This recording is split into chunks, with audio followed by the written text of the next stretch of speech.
and he carries on hurtling down this really steep, twisty, windy road. And then we came up behind a bicycle on the road ahead of us.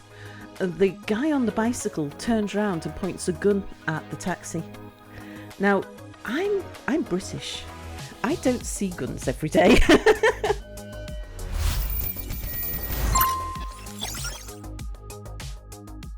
Guys, welcome to Streamforge Radio.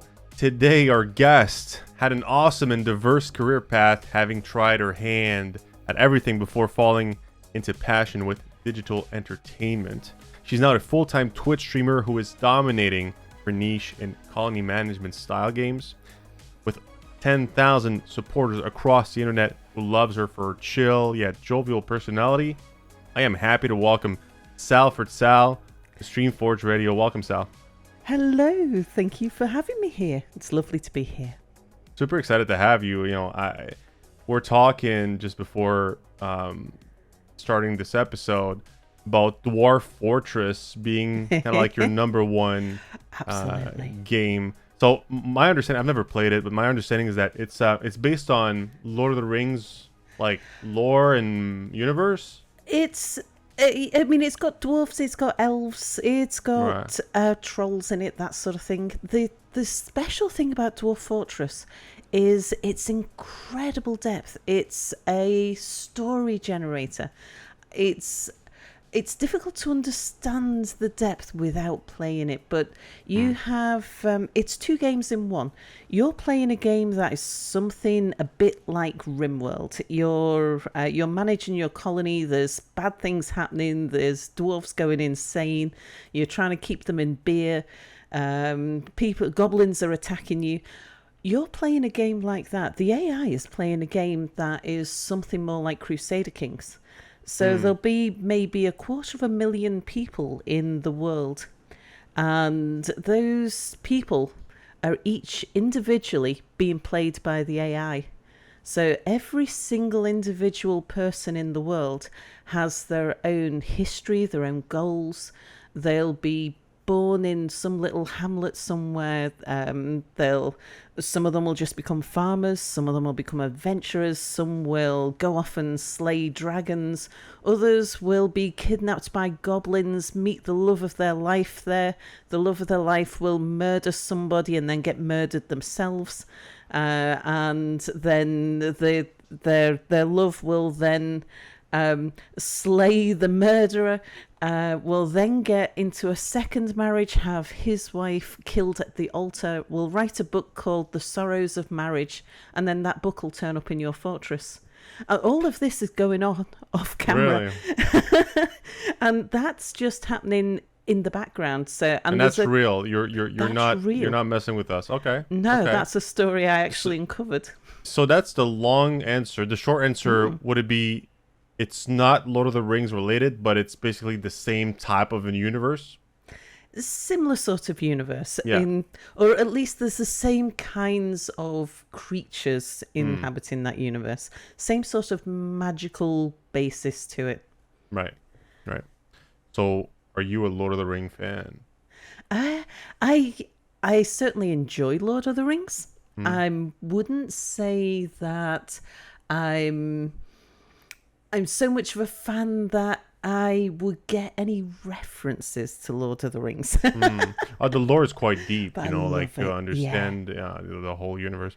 Have you watched, what's the name of the series just that just came out, right? The Ring of Power? I haven't seen it. My chat keeps on telling me I should watch it. But I stream 12 hours a day, 7 days a week. So it doesn't leave me with much time for much else, indeed. Yeah, on top of that, there's like checking out games and stuff as well. So. Of course. I mean, you got a game after the stream is over because never enough game, right? yeah. Sometimes I'll take a bit of time off streaming. Like I'll sometimes take a day a week off. Sometimes, and I tend to spend that day off gaming. Yeah. Really? Yeah. It's gaming is my life's passion, and the fact that I can game for a living is, to me, that's absolutely mind blowing. Of all the things I've done in my varied career, streaming is the best job ever. Yeah. I mean, especially when you have that kind of passion in you, right? Yeah. It's really a way to combine your professional life with your hobby, your number Indeed. one hobby. You went from a casual streamer to a full-time streamer, and I did. can you tell us a bit about how you first of all, how you started streaming in the first place? Yeah, there was a bit of a sort of a sad story about that.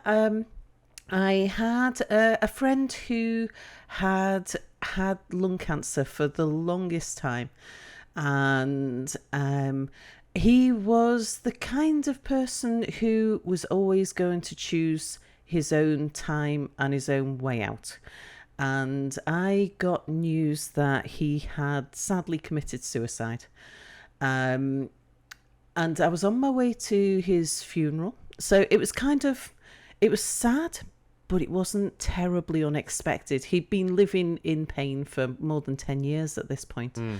And I was on the train. Now, I'd just got my latest gaming computer, I'd been without a gaming computer for about 4 years, and it'd been driving me mad. I'd been playing Farmville on my phone. I was that desperate.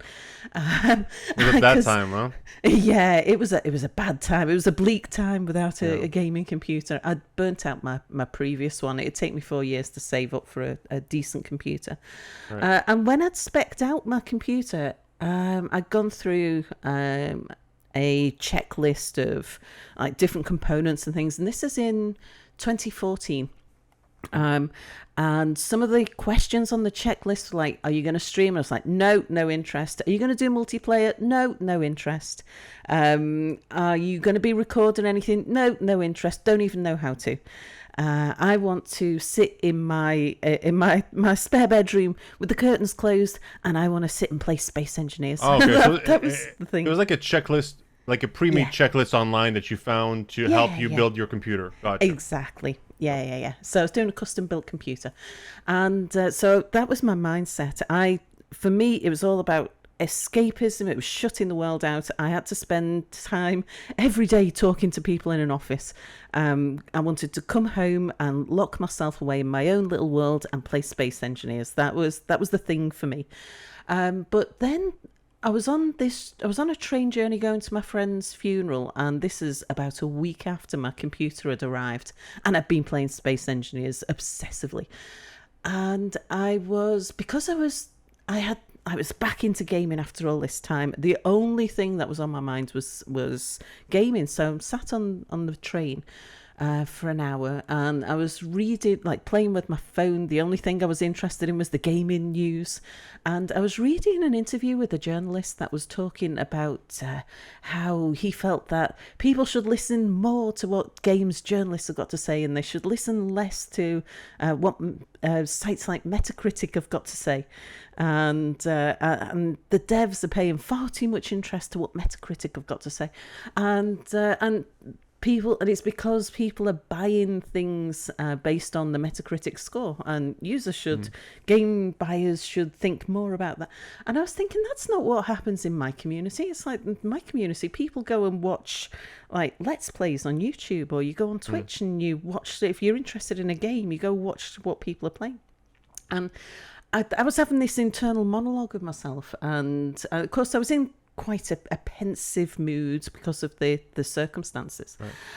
And I did a double take at myself at that word community. I was like, in my community, that's not how we buy games. And I was thinking, what do I mean community? So am I in a community? I hang out in people's Twitch chats. I converse with some Let's Players on YouTube, and I thought, actually, it is a community. And that kind of took me back for a moment, because I still consider myself to be locked away in my own little room just by myself. And I thought, no, actually, I'm locked away in my room all by myself with a community.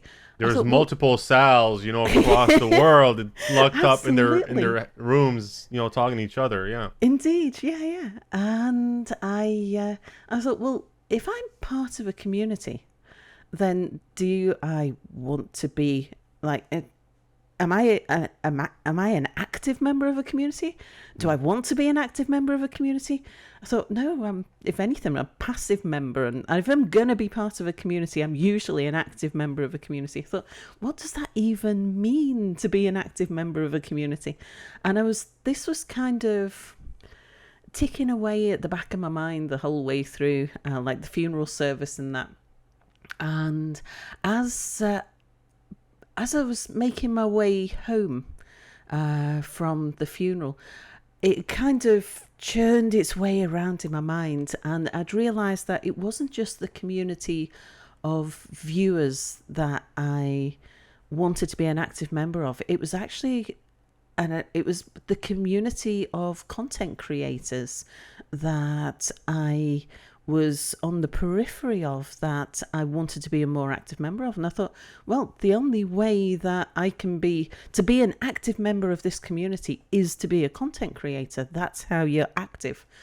And I thought, well, I best learn how to do that then. And that was on a Wednesday. Now, I'd never even taken a video on my phone. This was completely alien to me. I'm older than the average streamer, so this was all new to me. I'm pretty tech savvy. I can pick up a piece of software and figure out how to use it. And you were building a custom computer, and it wasn't your first time, I'm guessing, as well. It was the first time that I'd done a custom build. Yeah, okay. But still, you had that interest, Yeah, indeed. Yeah. I'd started off life as a car mechanic, so I'm pretty good with my hands. I'm pretty good with technology, but I got to the point where on the Wednesday, by the time I got home on the Wednesday night, I was like, yeah, I'm gonna do content creation, whatever that means. Did some research over the next couple of days. Realised that doing Twitch streaming was one piece of software less to learn compared to making YouTube videos. So I thought, okay, we'll try streaming then.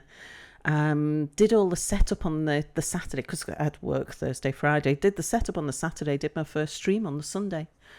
And then at the end of my first Twitch stream, I streamed for about 4 hours or so. I knew I wasn't going to get any audience. I was fine with that. I just wanted to be a content creator so that I could be an active member of this community that I was part of. And then at the end of it, Twitch said, do you want to put a video, do you want to put this, your stream, your VOD on YouTube? And so I pressed the button that was like, yeah, I suppose so. And then ended up putting stuff on YouTube as well. And did both streaming and YouTubing for quite some time. So that must have been a long time ago, because now Twitch doesn't ask you if you want to put it on YouTube. Yeah, indeed. That was before keep Google it and Amazon. Keep it here. Before Google and Amazon had a fallout. Yeah, that must have been even Justin TV time. Yeah, back in the days, right? I think Amazon had just bought Twitch, but it was Justin TV when I first started watching Twitch. Yeah.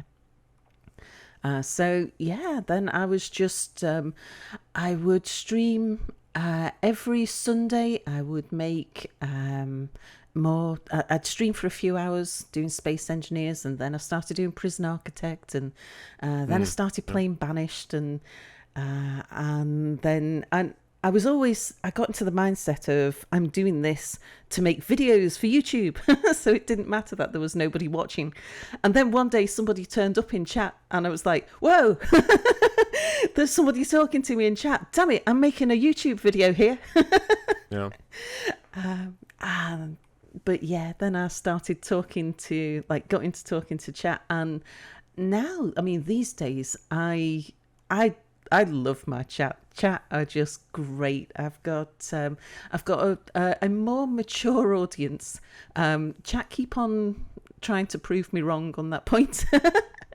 But yes, the average age of my audience is the 35 to 45 bracket. Okay. With But it's not so much mature, more older, if we want to be this more specific. Okay. Yeah, so more specific. I say chat do try to pull me up when I refer to them as more mature. When I was applying for partnership and I was pointing that out to Twitch when they were saying you have to describe your community, and I was mature.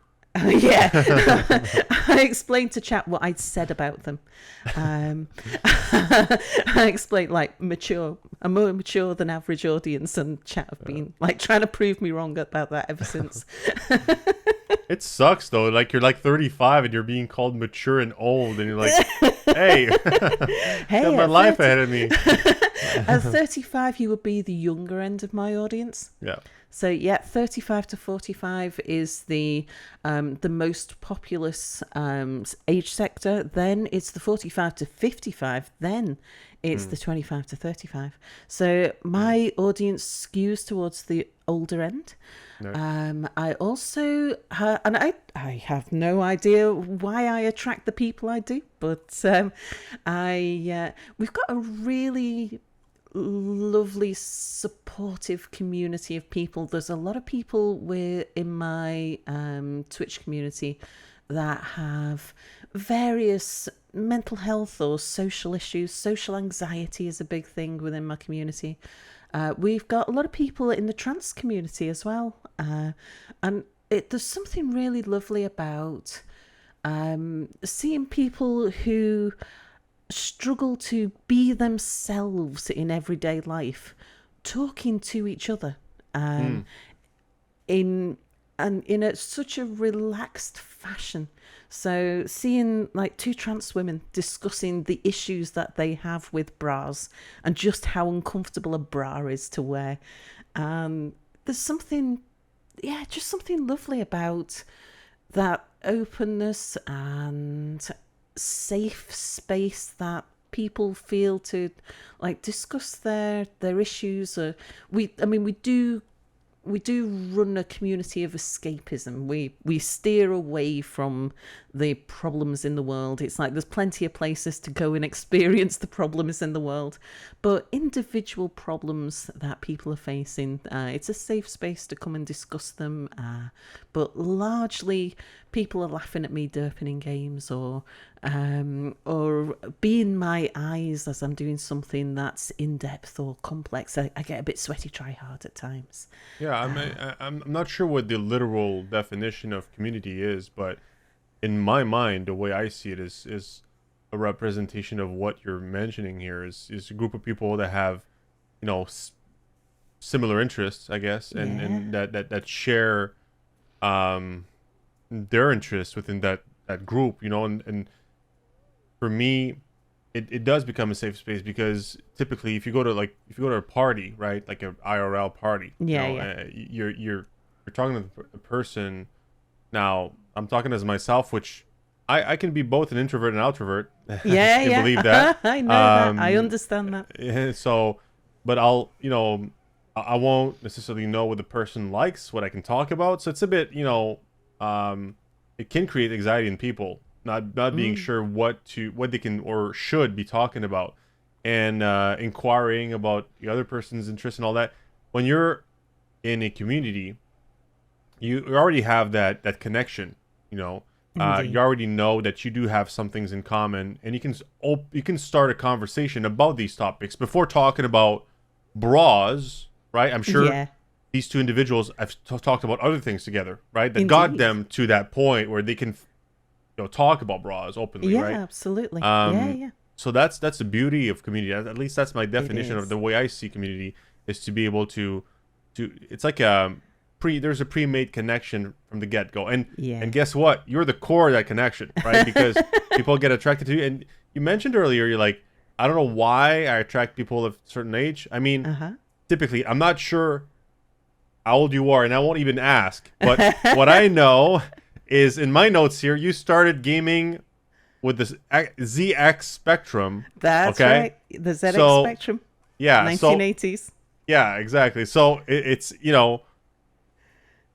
I'm up the more mature end of the scale, indeed. Well, it's what I mean to say is you typically attract people around your age, I would say, in life. I guess so. There's now why is that? We can go deeper into that topic, but I do think that just the way we talk, the way we think, the way we humor others, ourselves, like it's generational, I think, Yeah. and so we may want to be like, oh, we need some younger people, like I need to be like appealing to younger people, and it's like you just won't. It's just it's okay not to be appealing to younger people. Indeed. I don't think like 13-year-olds are listening to this podcast, and if you are, welcome, hello, we're happy to have you, but And it's like in my community, we do have some younger members, but to be honest, when Twitch chat are busy discussing their jobs, their careers, their children, their mortgages, that's probably not the kind of thing that a 13-year-old is going to stay interested in for too long, unless they happen to be obsessively interested in a game that I'm playing. People come for the game, stay for the chat.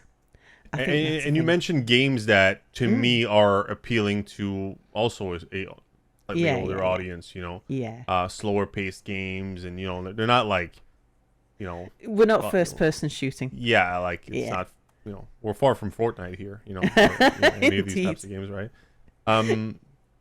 Now that brings me to like community, and who you are, and you're the core of that community. Now, who are you, Sal? And I think like you're I'll say that in the best possible way, right? Yeah. You're a dense core. You have a lot of a lot of you lived a very varied life. A lot of things. I've done a lot. Yeah, you've done a lot. Been a lot of places. Yeah, indeed. Yeah. You have been caught in an attempted hijacking in Colombia. Now, that is, okay. Now, like we're talking about, like a great community. Now we're going into, I'm segueing to hijacking, guys. Like, hold on to your seats, okay? What happened there? What happened there? I was setting up a joint venture for a company in Venezuela. This predates the recent troubles in Venezuela. It was a relatively stable country at the time. And I was based in Venezuela, but I was working the export market. My job no, I didn't speak Spanish. This is I am absolutely abysmal at languages, as hard as I try, and I enjoy trying, but I'm abysmal. It's a weak point for me. I struggle to learn languages. Oh, you're very good at English. I'll tell you that. But everything else I'm dreadful at, unless it's technical. I'm fine with reading technical specs in a variety of languages, but other than that, my job title was gerente técnico, which means technical manager or something along those lines. And I was setting up this joint venture in Venezuela. My job was to go out and visit government bodies, or it was working in the telecoms industry, but telecoms infrastructure. And it was telecoms infrastructure that went across electricity power lines. So I would go visit either telecoms company, but on a national scale. So they'd have to be it was usually either government departments or the equivalent of the national grid or the equivalent of the national telecoms company, and I would go and advise them on how to build a business case for either the International Monetary Fund or the World Bank, depending on the circumstances, to put together a multi-billion-dollar package of infrastructure renewal program to and how they would then pay this back and how they could support it, and then the technology involved in doing that. And the technology was my speciality. So I was heading out to a particular area Oh gosh, it was way out in. It was right on the front line of what was then the civil war between the paramilitaires and La Guerrilla in Colombia, and I was going out with their electricity company, the major electricity company there. I've forgotten the name of them. And they were flying me out to go look at a specific area where they had some quite unique issues. And they wanted me on site to go and check this place out. So I was heading down into Medellin. I got myself to the airport. I knew enough Spanish to be able to get into an airport and out the other side and get a taxi to a hotel. That was it. Right. And so I got in a taxi, heading to the hotel in Medellin, and this taxi driver drove like an absolute lunatic, and the roads, the airport's on quite a high plateau. And Medellin is down in a valley, and this road's all twisty and windy, and the taxi driver's driving like, I don't know, like he's got the hounds of hell on his tail, and he's got a trunk full of dog food or something. It was going like crazy. And then suddenly all these people ran out in front of the taxi, waving their arms in the road, and they were shouting a word that sounded like bicycle. I think bicicletta or something like that. Bicicletta, and they were pointing ahead. And the taxi driver waved something with his hand, and he radioed someone. I heard the word bicicletta over the radio. I might be saying that word wrong, but it might have been bicicletta. And he carries on hurtling down this really steep, twisty, windy road, and then we came up behind a bicycle on the road ahead of us. The guy on the bicycle turns around and points a gun at the taxi. Now, I'm British. I don't see guns every day. This is a unique experience to me. All I saw was this sort of toy-looking gun in his hand. Yeah, I don't have enough experience with guns to properly fear them, I guess. I have no idea what went through my mind. I kind of sat up, bolt upright in the back of the taxi, said, "You can't do that to me. I'm British, you know." Which I think what was going through my mind was, like, it's common for, at that time, it was common for Americans to be kidnapped. And I was always a bit worried about being mistaken for being a rich American when actually I was British. I was like, "You can't do that to me. I'm British, you know." And I'm a rich British. You can't touch me. I don't know. I've been living as an expat for a while. My mind was elsewhere. The taxi driver like screamed, steered into the curb, and ducked down behind his dashboard. Meanwhile, the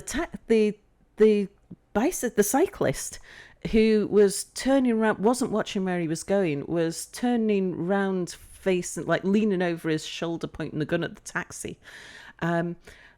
He hadn't noticed that both the taxi and the cyclist were coming up behind like a tipper truck, you know, 18-wheeler they call them in America, but a small one, like the kind that would carry gravel or something from a quarry. You know, heavy sort of big truck thing. And the type you don't want to get hit by if you're on a bicycle. Yeah, absolutely. And it not wearing a helmet, I'm guessing.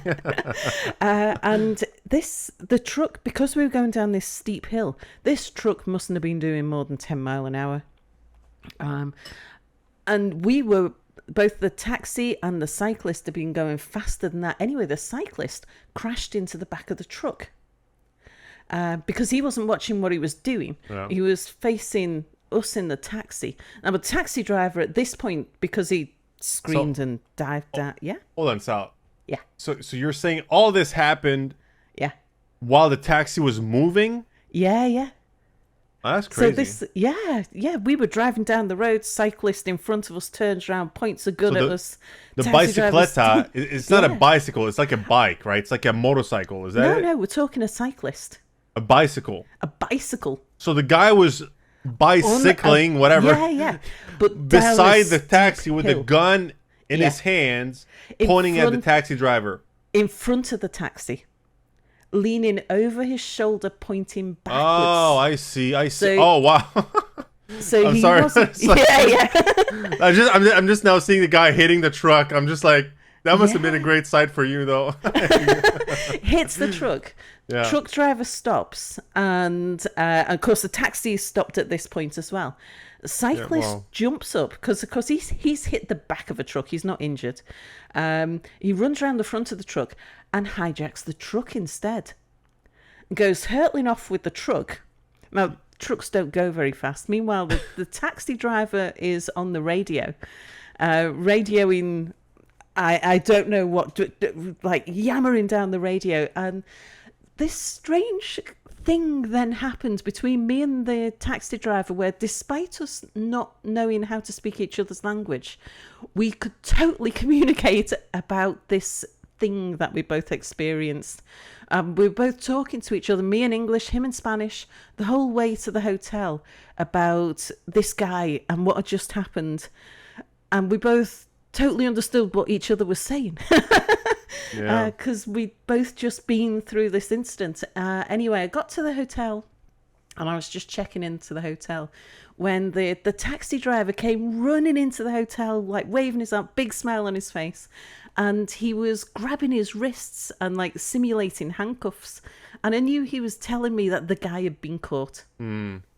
Driving a truck full of gravel at 10 kilometers per hour. Yeah, indeed. Smart guy. He just woke up this day. He was like, I need to hijack something or whatever it is. Taxi, no. Truck full of gravel, yes, let's go. So that was the thing for me, was I didn't, after that, especially once he'd taken the truck, I realized it wasn't me he was after. It was the vehicle. Yeah. Which is why I refer to it as a hijacking rather than a kidnapping. Right. I was kidnapped in Venezuela, but that's a very long story and probably not suitable for it's a story I tell on stream every so now and then. But that's like I say, that's a really long story. I mean, wait, why not suitable? Oh, just because it's a long story. It's hard to. It was a multi-day long incident where I was kidnapped by the Venezuelan Colombian drug cartel that was being co-opted by an organization that controlled the land in Venezuela, which was all to do. It's very complicated and convoluted, but I escaped. You escaped? Yeah. They kidnapped both Whoa. me and my the other, well, Spanish. I was going to say the other guy from the UK. There was two of us from the UK who'd gone out to Venezuela. The other guy was actually Spanish, but based, like, we both worked in the same UK office. Kidnapped the pair of us, holding us for ransom because the company, like our half of the joint venture company, hadn't paid their land tax, so we were being held for $2 million ransom. But we escaped and went on the run for a little while. But it's like I say, it's a very long story. But that's the sort of the highlights. What about we skip ahead and we get to the point where you escape? Yeah. Because I'm super. It's not every day that I get to talk to someone that escaped a kidnapping. You know, not get like released. You know, I mean, even that I've never talked to anyone like this. But like, I mean, I'm saying you literally escaped. I'm thinking like Shawshank Redemption type of. You know. Well, they didn't keep a close enough eye on me, and I shinnied off down the fire escape. Really? It was as simple as that. But well, there was because then I had to get my mate out as well, and I didn't know what was going on because I didn't understand Spanish. It was all being conducted through my Spanish-speaking partner, but me being able to escape then helped. I set up the situation which then helped him to escape. And we went on the run for a while because we did not know who to trust. Right. We didn't know whether we could trust the Venezuelan company that we worked with and our colleagues. Even the police, I'm guessing, right? Absolutely, yeah. We had all we knew was that because like when we started combining the information we had, it was like, whoa, this is big. Oh, this is, and it was big enough that when we got back to the UK, we were interviewed by MI6. Really? And yeah, put into hiding for a couple M of months. and James Bond, everybody. Yeah. It is a bit of a James Bond story in its full extent. So yeah, that's the kind of career I've had. Did you get a raise at least? Do you know, I got paid 2% danger money. It was actually in the contract, 2% danger money. Really? I was laughing about that when I went out there. But this seemed like something or nothing. There was about 30 people. There was 4 of us who were technical specialists. I was one of the technical specialists. Then with the sales guys as well, the commercial specialists, there was probably about 30 of us who were doing international travel. I mean, before I went to Venezuela, I was taking about 2 long-haul flights a week. And I'd say probably about once every 2 weeks, somebody somewhere was being hijacked, kidnapped. It was run-of-the-mill stuff. It was just kind of what we expected. That's crazy, though. Yeah. I look back at it now and it was like, how did I think that was normal? But but you got that 2%, like, you know, yeah, extra money there. You know, if it was today's time, I would ask for like 200%. Yeah, absolutely. But at the time, it was just seemed normal because that was what everybody else in the company was. And this was not a small company. It was a FTSE 250 company in the UK.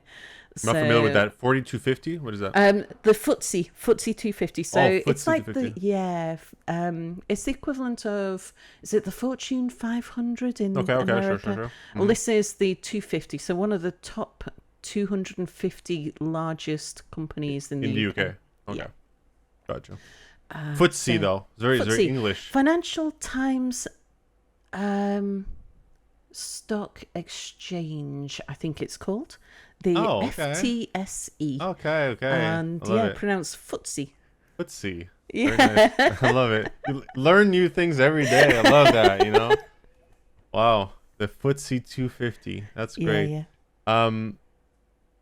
Oh, that's crazy. That's a crazy story. And you know, now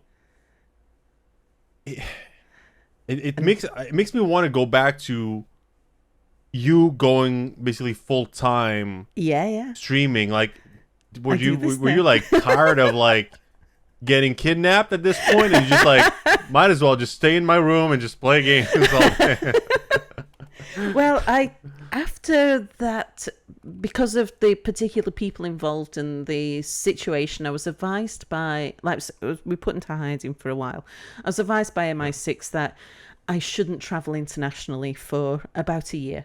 There was a time limit on this. They explained that the people involved, they're a business, they're professionals. You don't need to worry about things like grudges and revenge and all of that sort of thing. It's just how long you're at risk depends on how long the information that you have is relevant. Right. So don't travel internationally. I'll be fine to sort of come out of my hidey hole within about 2 months, but then after that, you just don't travel internationally for a year. As the company paid me off, I went and found new jobs. I suffer from what chat calls shiny thingitis, where it's like, ooh, shiny thing. Okay. And there's been very few jobs where I have left the job because I wanted to. It's more that something else came along that was irresistible.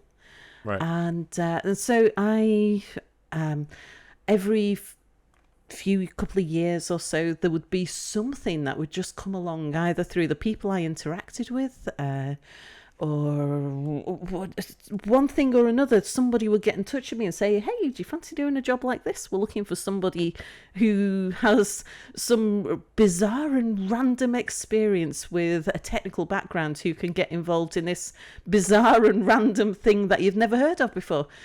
Sounds like your kind of thing. Are you interested? And I'd I'd look at it and think, oh, I've never done anything like that. That sounds interesting. Sure. Being kidnapped in, I don't know, in Shanghai. That's the first for me. I'm down.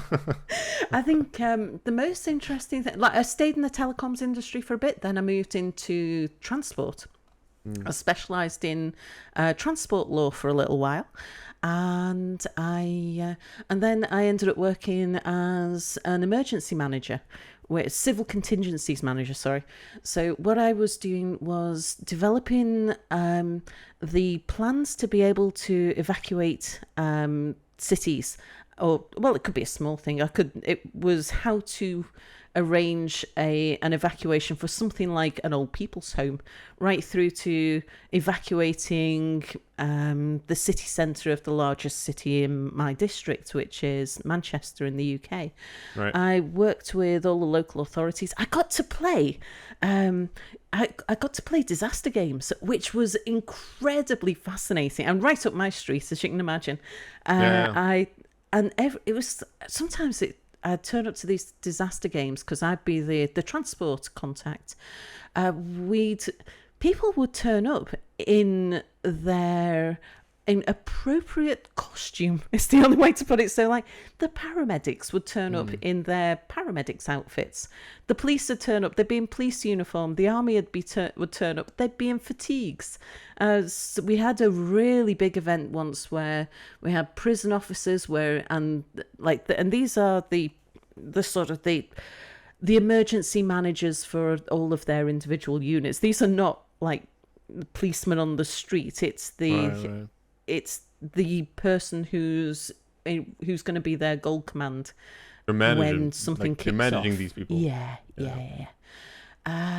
And playing these disaster games, like what happens if you have what happens if a bomb goes off in the city centre? Well, that happens here. What? On average, about every 20 years. What goes off? A bomb. So if a bomb. A bomb. Oh, sorry. Yeah. Gotcha. If there's an explosion in the city wait, centre. it happens every 20 years? On average, yeah. Okay, like a terrorist attack. Yeah. Gotcha. So we had the first one, World War II. The city centre was bombed. Then in the 1990s, we had the IRA bombs in the city centre. Then in in the 2010s, we had the Ariana Grande bomb that went off in the city centre. So there's a certain frequency to it. It's usually completely unrelated events, but it's a big. That must be stressful. You have like a clock, in your office. You're like, guys, it's been like 9 years, 364 days. We should get ready. We know that we know that we're a target city. Yeah. So if London is the number one target, we tend to be the number two. So it's something that we need to be prepared for. It's not something to worry about. It's just something to be prepared for. As you said, it's going to happen. It's just when. It might not happen for 10 years. It might not happen for 30 years. But there'll be another bomb in Manchester city centre at some point, or some other attack. Or it could be that there's a train crash, or it could be that there's a gas main explosion. It could be that there's a reservoir breach. A revolution. Yeah. Well, we've had violent insurrection in the city centre. In the football arenas. There's these guys, they don't like each other. You know what I'm saying? It happens. But we did have we had citywide riots. When was that? That was in the 2000s. That was interesting. Ooh, it was an interesting atmosphere in the city that day. You could feel it was about to kick off. That feeling like I spent a lot of time in Louisiana. When the tornadoes are about to start, when the hurricane's coming, you can feel the tension in the air. That tension was in the air. It's like, it's going to kick off tonight. It's about to happen. There was riots sweeping the country, and it's like the city's going to burn tonight. And sure enough, we got the call about 2 p.m. that day, which the message went out to all the companies in the city centre saying, send your people home. The city centre's not going to be safe. And my job then was to arrange, because that means you've got 80,000 people all trying to leave the city centre at once. So I was, my job then was to make sure that the whole of the transport infrastructure was changed, because the at that time, that midday time, you expect to have as many people coming in as leaving. People are traveling around the city centre. They're not it's not like a commuting time at 2 p.m. in the afternoon. Yeah. So it was like, right, we need to get the relevant people in place. We need to change the buses. We need to change the trams. We need to change the trains. Everything's got to change to get people out. We've got to get people safely out the city centre. We've got to do it as fast as we can. So those plans, I already had those plans written. So those plans have got to happen, and they've got to happen now. And then of course we've got to get the transport safe and out of there. So it's like, get the people out, then get all of the buses and the bus drivers out, get the trams out, because we've got all those assets. We don't want trams running through the city centre while the city centre's on fire. No. So yeah, that kind of thing. Jolly. Fascinating stuff, but yeah, it is. Disaster Games was fascinating. No, for sure. And I'm thinking, like, I'm just wondering if you guys know, like, the probabilities of something happening like to someone in Manchester, for example. Did you guys go that deep, saying like there's 0.00235% chance that it, I don't know, that for an individual XYZ? We didn't look at it from an individual, but we did look at location risks. So what is the chance of that thing happening? Everything was extremely low. So the kinds of major incidents that I was involved in planning for, the risk of any one of those things happening was extremely low. In fact, the thing that was highest risk for us was a pandemic. We always used the model of a pandemic flu, because you didn't know what, but we always knew that was something that was absolutely going to happen at some point. And then of course we get into 2020. We've got plans in place. We know how to deal with that, but then we have to work with. Then politics comes into play when you get into something that's bigger than just our city.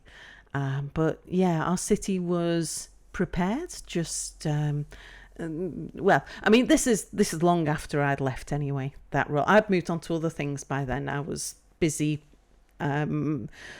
Getting involved in other aspects of transport infrastructure, which was mainly to do with governance and funding, and there'd been a major expansion to the tram system. There was all kinds of, but this is like really sort of legal nerdy stuff. I'd left the emergency management stuff behind to get involved in governance. I was a governance manager for a while after that. And then 2020 came along. And you got laid off. I got laid off. Yeah, absolutely. I got laid off in the end of 2019, the end of 2019. It was a situation where there'd been a lot of sickness at work. I'd had one of my most senior members of staff had gone off with a very severe heart attack. We'd had another one of my senior guys, my most experienced guy, had gone off. He'd been diagnosed with liver and bowel cancer. Thankfully, a good prognosis. He was going to recover, but it's going to take 2 years. And my team just fell apart. So we were in a situation where it was untenable to continue. So the only way we could deal with it was to merge my team with a similar sort of team from headquarters, which meant 2 managers, 1 job. And I was offered, I could either compete with the other manager for the job, and I didn't want it. Oh, I just didn't want it. It meant dealing closer with politicians and things. I didn't want it. They offered to redeploy me, or they offered to lay me off with a payoff. I was like, give me the money. Yeah. I'm going to go play some games now. Yeah, I'm going to go play some games. I need a break. I've had a hard 2019. I didn't even get to do any streaming in 2019 because I'd been, all these years I've been streaming just casually, usually twice a week. I do a couple of hours on a Wednesday night, a couple of hours on a Thursday night with my co-streamer friend and lodger, that's roommate, and we'd stream random games. And yeah, having been laid off, I had enough money that I didn't need to look for work immediately. I'd planned to go on holiday with a bunch of gamer buddies. Every 2 years, me and a bunch of gamers, we meet up somewhere around the world and we hire an Airbnb and we sit and play games for a couple of weeks, all meeting up together. There's a Canadian and Australians and Germans, and we'll get together and we do multiplayer stuff together, like from around the world, and then meet up every 2 years somewhere and actually sit in a room together and play games. It's great. And we had the next session of this was planned for Australia. 1st of April 2020, I was supposed to be flying out. A proper April Fool's joke. So I'd been laid off. The agreement had all been signed at the very end of January 2020, when COVID was just a whisper on the wind. And I thought, well, the end of January, I've got 2 months before I go and spend a month in Australia. Now's not the time to go job hunting. What am I going to do with my time? I've got 2 months. I thought, I want to stream. I so want to stream. And I'd always been, you hear about people who do streaming for a living, and you hear them talking about like how they organize their day, and it's like, wow, if I stream for a living, I'd do it like this and I'd do it like that, and I wonder what it's like. And this had always ticked away in the back of my mind. I feel like I am my true self when I am Salford Sal. I haven't got a face on for my family. I haven't got my face on for the office. I haven't got, I'm not projecting any specific personality. I'm just being me when I'm Sal. And I'd realised that through like my gaming buddies and spending time with them. I loved being Sal on a on a permanent basis, on that long-term basis. I felt more true to myself. And so I had this 2 months, and I thought, do you know what?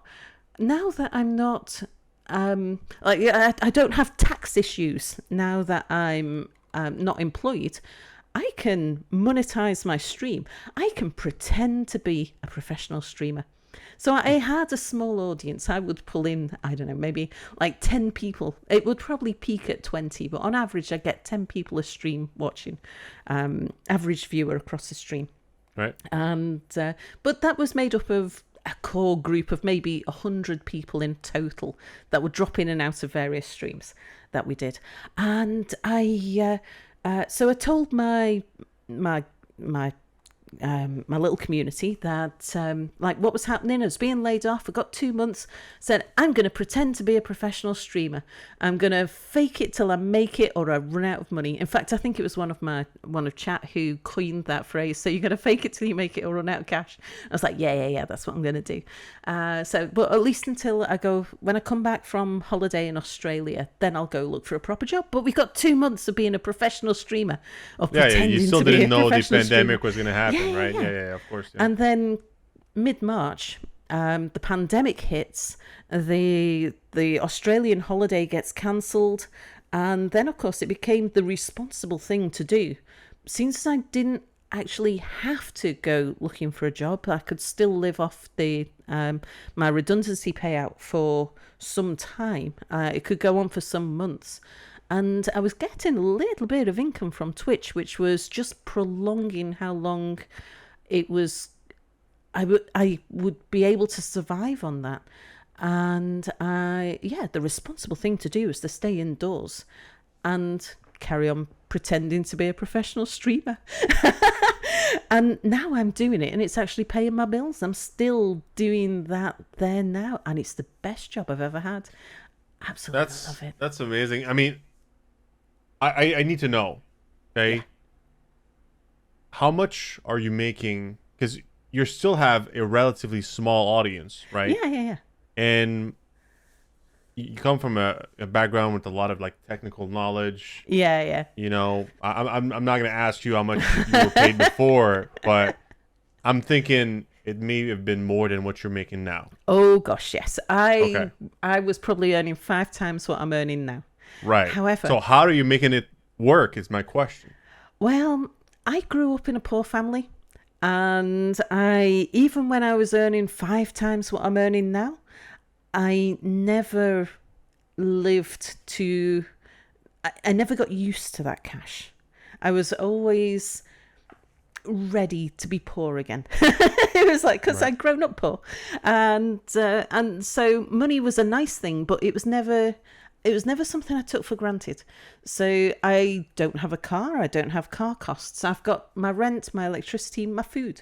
I have a lodger like a roommate who helps pay the bills, and I can actually bring my costs down to quite a low level. Now that means that sure, I don't go taking lots of holidays.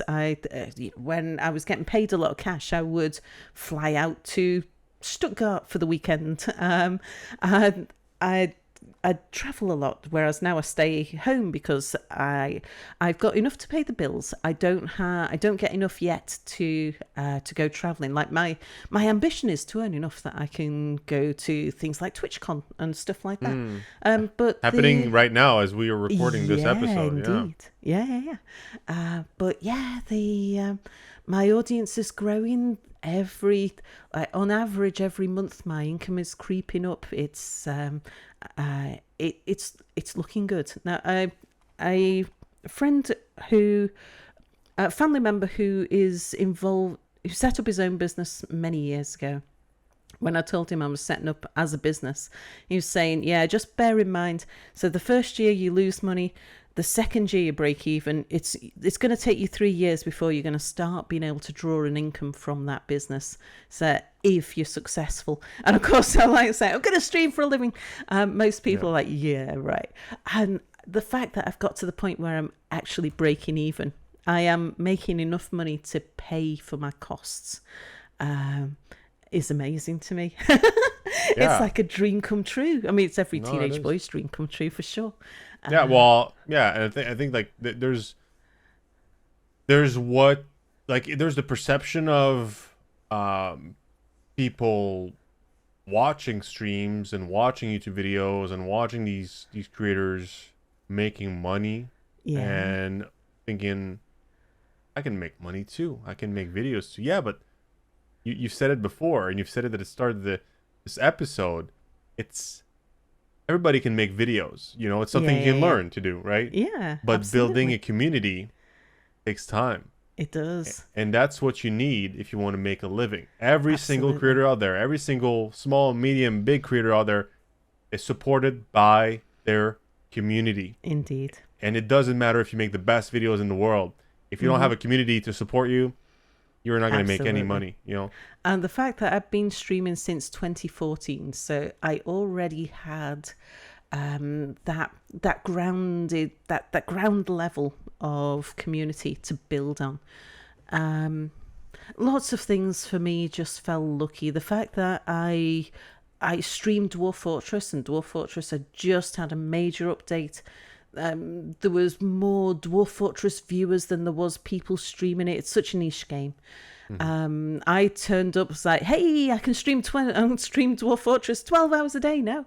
Now that I'm not working anymore, let's do that then. And there was a ready-made audience ready, and it's an older audience for that. It's an older demographic for that game. As it stands, it'll be different, I think, when it comes to Steam with fancy graphics and things. But as it stands at the moment, a bit of a niche game, a bit of an older, more technical audience. They fit in with, well, I mean, they form my crowd now.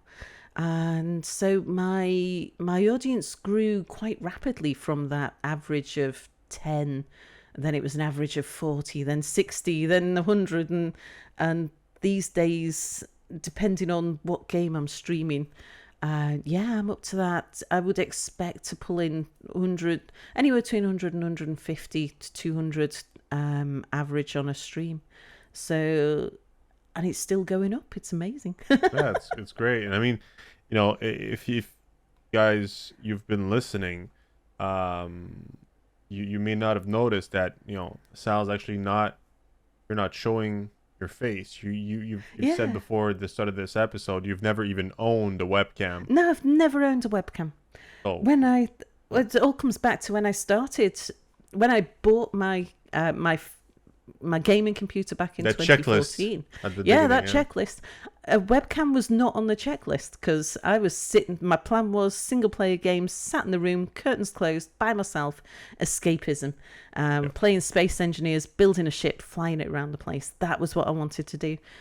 So I didn't have a webcam ready to go. And since then, it's something I've considered on various times. I thought, I'd have to brush my hair. I'd have to wear appropriate clothes. And, I couldn't sit in my pajamas and play games. And it's like, nah. I mean, you could, frankly, but. And also, I think because I tend to play more technical games as well, things like Oxygen Not Included, where there's a lot of thermodynamics involved and stuff like. For me, it's about playing a game good. I get good at games, and I look into underlying mechanics of games and stuff like that. For me, it's about the game. It's not about me. And if I'm on camera, I would be distracted by, I'm scratching my ear again. I should stop doing that. I'm on camera. I've done stuff on camera as part of my professional career. I've made training videos, that sort of thing. So it's never been a fear of being on camera or a fear of showing my face. There are photographs of me floating around the place. I'm not afraid of showing who I am. When I'm streaming, it's about the game. It's not about me as a performer. It's about me as the player. That's why because we looked about maybe VTube, and I thought, no, same thing. There's some great VTubers out there. I love, I'm good friends with some other VTubers, but they are performers. When they're playing games, they're also performing for the audience. Yeah, it's something you have to think about as you're doing the content. While you don't really have to think about that. You have to think about other things. The game. Yeah, I mean, absolutely. I think you have a very beautiful and soothing voice, beautiful accent. That's I love it. So I think that even frankly enhance, like it's one of your, I think what's one thing that is great about you, I think, is your voice. So not showing anything that distracts from the voice as well, I think is good. It emphasizes on the voice and the gameplay. Which I think you can share your knowledge of the game and use your voice, of course, to communicate and all that. So it's just it makes total sense. And I mean, to me, having experienced both, and having talked to different content creators that do webcams and no webcams, it's just a different dynamic, not everyone is comfortable. Or not, again, like you said, it's not about being self-conscious or anything like that. Yeah, it's just about it's a different focus. Yeah, it's like the dynamic, like you're playing a game. And you need to be yourself. I think if you want to build a community, you need to be yourself as much as possible. And I think some of the times when you have a camera on, it might be very difficult for someone to really be themselves, because they're always going to be thinking about how does it look, or am I looking okay, or am I reacting? Is that, so it's like, I think, for most people, not having a webcam makes them more comfortable and maybe more themselves. Yeah. You don't, I'm not performing for anybody. I'm just being me. Indeed. Like I said, and I don't have to brush my hair. Yeah. I'm No, not worried about whether I've got bits sticking out or anything. There's plenty of people on Twitch that are not brushing their hair before going live, by the way. Just saying. Even washing their hair is like a challenge for... No, but no, it's I appreciate, and I've said it before, and I've grown to appreciate more and more content creators that were voice only, if I can say that, say it like this. Just again, just a lot of fun too. I think you're right, and from your side of things, but also as an audience, just focusing on the game and the voice. It's a bit of the same. You're the audience, and you don't have to worry about what they're doing physically. It's just about like what's happening on the screen and what I'm hearing. Without any kind of distractions. So it's great. Absolutely. Time flies. Sal, I'll be honest with you. This is one of the times where I'd be like, we should do like a 3-hour episode and spend the afternoon or the night for you, right? It's already late for you. Just talking, because I feel like we just talked about like scratch the surface. Yeah, scratch the surface. Indeed. Here. It's unfortunate, but I hope we can get to talk some more at a later time and get deeper, Indeed. Into that dense core. Before we do go, though, there's a rapid fire segment we like to play with our guests. So this is 15 questions. Okay. This or that. Very silly. I'm reading it for the first time as well, so let's have some fun. You ready? Yeah. All right. Would you rather eat a snake or a tarantula? Snake. Always be 1 hour late or 2 hours early? 2 hours early, probably going to be 1 hour late. Die from laughter or crying too hard? Die from laughter. Metric system or imperial system? Metric. I'm an engineer. Horror movies or love stories? Neither. We'll go love stories rather than horror movies. Mango smoothie or banana shake? I'm not keen on banana flavored stuff, so it'd have to be mango smoothie. You preferred the previous question or the next question? Previous, because I know the answer to it already. Lo-fi music or jazz? Oh gosh, I like both. Random without knowing what it's going to be, I would opt jazz is safer. I go jazz. Instagram Reels or TikToks? I don't do either. YouTube Shorts. Oh, there you go. Apple or Samsung? I do agnostic. Yeah, really agnostic on that one. It doesn't matter. Whatever. Okay. Yeah. Maybe the next one. Apple or oranges? Oh, oranges. Have 1 foot or 3 feet? 1 foot or 3 feet? Ooh, 3 feet. I could find something interesting to do with that. Live in a cellar or an attic? An attic. Then you don't have anybody walking on your roof. True. Streaming or YouTube? Streaming. Lose a pinky toe or eat a large cockroach? Eat a large cockroach. There we go. 15 questions answered. Amazing. So, Sal, it was thank you for coming in, coming on the show. You're very welcome. It was a real pleasure to get to know, scratch the surface, but really talk about and open up about these incredible stories, the incredible life that you've lived so far, and yeah, I'm fascinated. I was just like thinking about like movie scenes as you were explaining that, like telling us about these stories.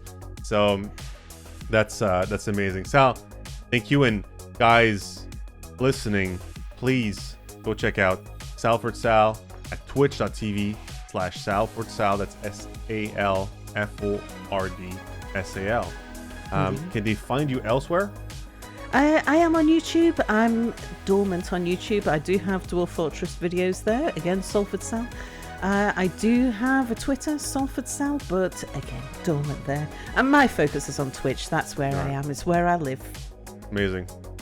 Well, guys, check Sal on Twitch, and we'll be back next week with another amazing episode of kidnapping. No, maybe not next week, but other content next week, every Tuesday. Guys, thanks for listening. See you soon. Bye.